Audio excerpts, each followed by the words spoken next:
Υπομονή κύριε, υπομονή. Θα πληρωθείτε. Δεν έχουμε λεφτά σήμερα. Εμπρός.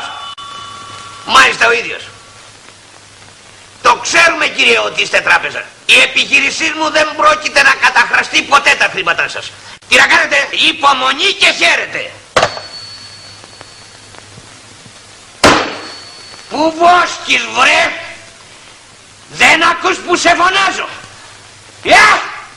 Ξελαριάστηκα. Εγώ ξεχαιριάστηκα να πληρώνω. Η βιομηχανία μας κύριε μπορεί να καθυστερεί λίγο, αλλά τα πληρώνει όλα μας εμένα. Τι είναι?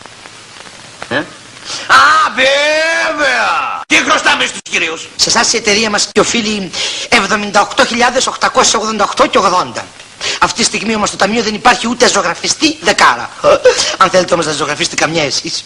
Βρήκα, λέω, σωθήκαμε, βρήκα μια καταπληκτική ιδέα. Κάποια βλακεία θα πεις πάλι. Όχι, δεν είναι βλακεία, καταπληκτική ιδέα, παιδί μου. Πες την, λοιπόν. Πάρε χαρτί και μολύβι και γράψε την τελευταία σου επιστολή, την αποχαιρετιστήριο. Γράφε λοιπόν. Πού να γράψω.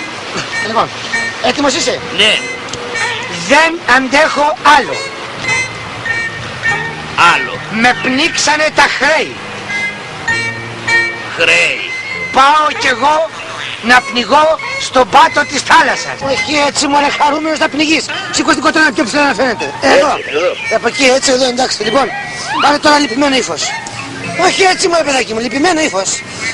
Πώς κάνεις όταν πληρώνεις τα χρέη σου? Α, το ξέρω. Λοιπόν, ακίνητος. Ακίνητος, έλα. Αυτό ήτανε.